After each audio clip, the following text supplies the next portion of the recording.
So ம். நான் என்ன சொல்லியிருந்தேன் உங்களுக்கு பக்லைன் ஜென்ரல் செக் பண்ணுறதுக்கு ஏதாவது வி கோரு வி ப்ராசஸரு மோடம் இதில் ஏதாவது ஒரு ஆமா. காயில நீங்கள் வச்சு 0.8 வோல்ட்டு ஸ்டேபிளாக வருதான்னு பாருங்க அப்படின்னு சொல்லியிருந்தேன்.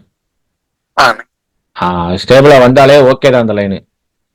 ஆண்ணே. ஓகே. அந்த லைன் மட்டும் ஓகே இல்லை, இது ஸ்டேபிளாக வந்துட்டாலே இந்த பவர் ஐசியே ஓகே தான். Power issue okay. ஓகே. நம்ம உட்காந்து ஒரு ஒரு காயிலாவா செக் பண்ண முடியும், இல்லை ஒரு எல்டிஓவா செக் பண்ண முடியுங்களா?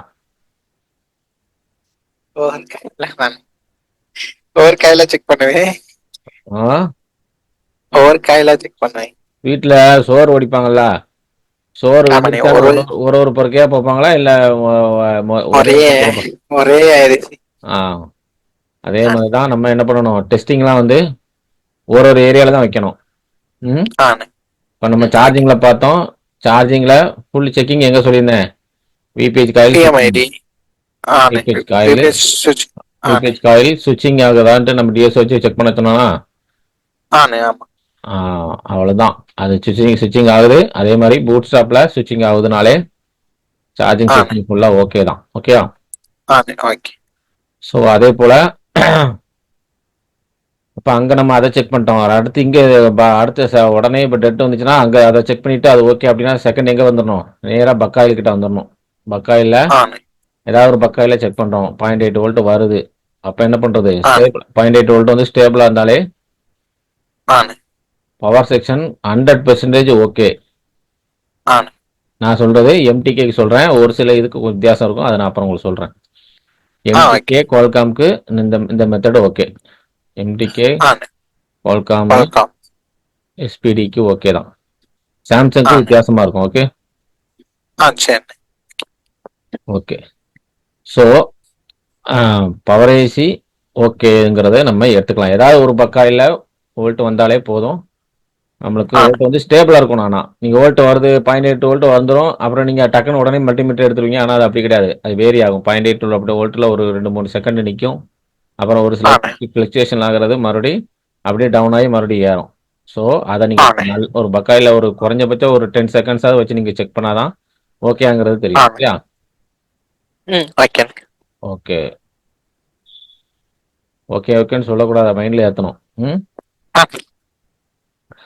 ஓகே. ஸோ இதில் ஸ்டேபிளாக வந்துட்டாலே 0.8 வோல்ட் ஸ்டேபிளாக வந்துட்டாலே பவர் ஏசி ஓகே. சிபியும் ஓரளவுக்கு ஓகே. சிபிஐ ஒரு 50% ஓகே நம்ம எடுத்துக்கலாம். ஃபுல்லாக ஓகே ஆண்ணே. நம்ம சொல்ல ஓகே. முடியாது. அதில் வேறு ஏதாவது ரேம் ஆண்ணே. செக்ஷன் எதுவும் ப்ராப்ளம் இருக்கலாம். அந்த மாதிரி ஏதாவது ஒரு ப்ராப்ளம் இருந்தால் கூட உங்களுக்கு இருக்கலாம். சிபிஐ 100% ஓகே நான் சொல்லலை, ஒரு 50% ஓகேன்னு எடுத்துக்கலாம். ஓகே. ஆண்ணே. ஓகே. ஓகே. சரி ஓகே. அப்போ அன்னைக்கு என்ன பார்த்தோம், இதில் 3 பக்கில் உள்ள வோல்டேஜை பார்த்தோம். அதுக்கப்புறம் விஎஸ்1 இது வந்து ஹெச்எல்டிஓ. ஆண்ணே. சொல்லுங்கள் சொல்ல பேசிட்டீங்களா? ஆண்ணே. சரி. ஓகே. இப்போ விஎஸ்1 அப்படிங்கிறது என்னது?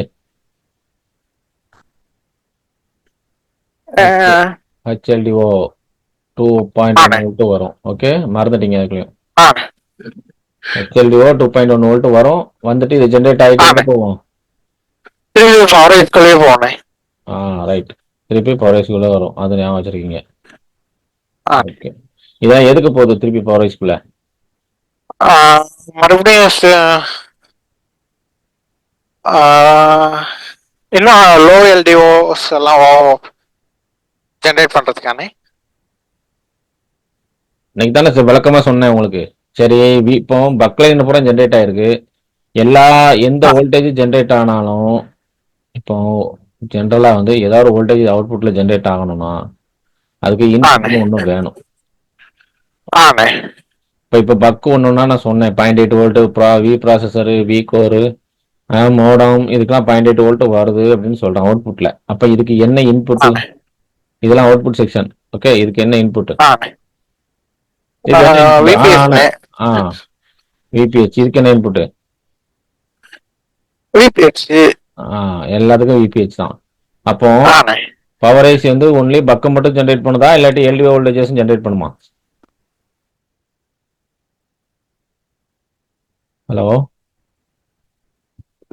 ஹலோ என்னாச்சு செல்வா, காணாம போயிட்டீங்க? ஹலோ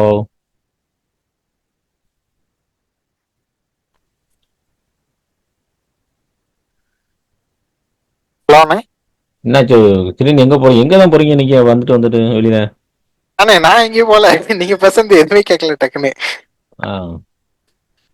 என்ன சொல்றேன் அப்போ பக்லைன் பூரா ஜென்ரேட் பண்றதுக்கு விபிஜி இன்புட் அதுவும் நீங்க ஓகே மைண்ட்ல வச்சிருக்கீங்க. அப்போ ஆண்ணே. இந்த பவர் ஐசி வந்து ஒன்லி பக் மட்டும் தான் ஜென்ரேட் பண்ணுமான்னு கேக்குறேன். பவர் ஐசியோட வேலை என்னது? ஃபர்ஸ்ட் உங்களுக்கு ஸ்டார்ட் பண்றதுக்கு முன்னாடி சொன்னேன் ஒரு பவர் ஐசி இருக்கு என்னெல்லாம் வேலை இருக்கு அப்படின்ட்டு.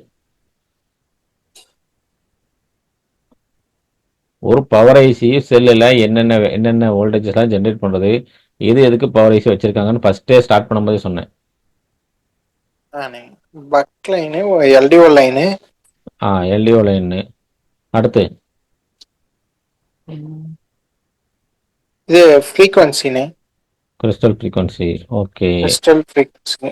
ஓகே. அப்போ பக்குக்கு விபிஹெச். அப்போ எல்டிஓக்கு என்ன இன்புட் ஆகும்? எல்டிஓஸ் வந்து நிறைய LTO 1 L1 L2 L3 L4 L5 L6 அப்படின்ட்டு நிறைய ஆண்ணே. லைன் வரும். ஸ்கீமாட்டிக்ல பார்ப்போம் ஆண்ணே. நம்ம. அப்ப நிறைய ஒரு ஒரு உதாரணத்துக்கு ஆண்ணே. ஒரு 20 எல்டிஓ இருக்குன்னு வச்சுக்கோங்க. இந்த ஆண்ணே. 20 எல்டிஓ இருக்கு. அப்போ இதை 0.6ல ஆரம்பிச்சு 0.6 பாயிண்ட் ரெண்டு. அப்புறம் 0.9 1 வோல்ட்டு 1.1 1.2 1.8 இப்படி போகும் உங்களுக்கு. ஆண்ணே. ஸோ இதை பூரா ஜென்ரேட் பண்ணோம்னா இதுக்கு என்ன இன்புட் வரணும்? இதுக்கு இன்புட் என்ன இன்புட்? பக்குக்கு பக்லைன் ஜென்ரேட் பண்றதுக்கு ஓகே விபிஹெச் இன்புட் ஆகுது, அதை எடுத்துட்டு பக்கு ஜென்ரேட் பண்ணுது. எல்டிஓ ஜென்ரேட் ஆண்ணே. பண்றதுக்கு என்ன இன்புட் வேணும்?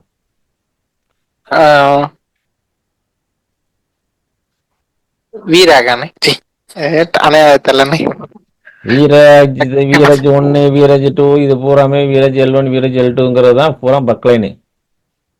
ஆண்ணே. இதை ஜென்ரேட் பண்ணணும்னா பவர் ஐசி தான் அது ஜென்ரேட் பண்ணுது. ஜென்ரேட் பண்ணா அதுக்கு என்ன இன்புட் வேணும்னு கேட்குறேன். எந்த ஐசியா இருந்தாலும் அதுக்கு அதுக்கு UPS. இன்புட் கொடுத்தாதான் அது அவுட்புட் கொடுக்கும். ஆண்ணே. அதுல அப்ப இது சர்க்கிளாவே யூஸ் ஆயிட்டு இருக்கானே. இப்போ தானே உங்களுக்கு VS1. சொன்னேன் ஹெச்எல்டிஓன்னு ஒன்று ஜென்ரேட் ஆயிருக்க. இது எதுக்கு ஜென்ரேட் ஆகுறது? இது சிபிக்கு போகாதுன்னு நான் சொன்னேன்னா இது சிபியூல ஆமாண்ணே கனெக்ட் பண்ணலாம். மறுபடியும் பவர் ஐசிக்கே போகணும்னு பவர் சொன்னீங்க. ஐசி போயிட்டு மறுபடியும் இதுல இருந்து ஜென்ரேட் ஆகி மறுபடியும் பவர் ஐசிக்குள்ள போயிட்டு இது எனக்கு சுத்தி சுத்தி விளாட போதா? இல்லண்ணே அப்ப இது என்ன எக்ஸ்ட்ரா பர்பஸ்? என்ன எல்டிஓஸ் ஜென்ரேட் பண்றதுக்கு எக்ஸ்ட்ரா எல்டிஓஸ். எக்ஸ்ட்ரா எல்டிஓஸ் இல்ல, இந்த பவர் ஆண்ணே. ஐசியை எல்டிஓஸ் ஜென்ரேட் பண்ணணும். அப்போ தானே சொன்னீங்க வீரஜ் L1 L2 L3 L4. அந்த எல்டிஓலாம் ஆண்ணே. ஜென்ரேட் பண்ணணும்னா இந்த ஹெச்எல்டிஓவும் இன்னொன்று எல்எல்டிஓன்னு இருக்கு, அதுவும் உள்ள போனாதான் என்ன ஆகும்? ஆண்ணே. இந்த எல்டிஓலாம் ஜென்ரேட் ஆகி வெளியில வரும். ஆண்ணே ஓகே. அப்போ அதை கேட்க ஒன்று டக்குன்னு சொல்லணும். இதுக்குள்ளேயே ஜென்ரேட் பண்ணுது. ஆ ஆண்ணே ஓகே. புரியுதா? ஒரு பவர் ஐசி நீங்க ஆண்ணே. தரவா படிச்சிட்டீங்கன்னா எல்லா பவர் ஐசியும் மேக்ஸிமம் ஒரு சின்ன சின்ன சேஞ்சஸ் தான் இருக்கும். சரியா? ஆண்ணே ஓகே. ஆண்ணே. அப்போ இந்த ஹெச்எல்டிஓ வந்து எதுக்கு உங்களுக்கு வந்து ப்ரொடியூஸ் ஆகுது 2 வோல்ட்னா இது போய் மறுபடியும் உள்ள போய் எல்டிஓஸ் மற்ற எல்டிஓஸ் எல்லாம் ஜென்ரேட் பண்றதுக்குள்ள விஷயங்களை தான் இது ஜென்ரேட் பண்ணுது. ஓகே. ஆண்ணே ஓகே. ஆனா இது வோல்டேஜ் ஜென்ரேட் பண்ணுமா இல்ல கரண்ட் ஜென்ரேட் பண்ணுமாண்ணே? வோல்டேஜ் லைன் தான். சரியா? ஆண்ணே ஓகே. ஒரு செல்லுனாலே வோல்டேஜ் கரண்ட் எல்லாம் ஒரே ஒரு லைன்ல வோல்டேஜ் கரண்ட் ரெண்டுமே ஃப்ளோ ஆகத்தான் செய்யும். வோல்டேஜ் தனியா லைன் கரண்ட்டுக்கு தனி லைன் எல்லாம் கிடையாது. ஆனா ஆண்ணே ஓகே. இல்ல நீங்க எக்ஸ்ட்ரா பூஸ்ட் பண்றதுக்கு கரண்ட் ஏன்னா இங்க நிறைய வந்து நார்மலா வோல்டேஜஸ் இது இருக்கு எதையும் நீங்க. பூஸ்ட், இது வந்து வோல்டேஜும் பூஸ்ட் பண்ணக்கூடிய லைன் கிடையாது, கரண்டையும் பூஸ்ட் பண்ணக்கூடியது, நார்மலான லைன். ஆண்ணே. ஓகே. ஓகே. இந்த லைன் தான் வந்து கரண்ட்டை பூஸ்ட் பண்ணி போகக்கூடிய லைன். ஓகே. ஆண்ணே ஓகே. ஓகே.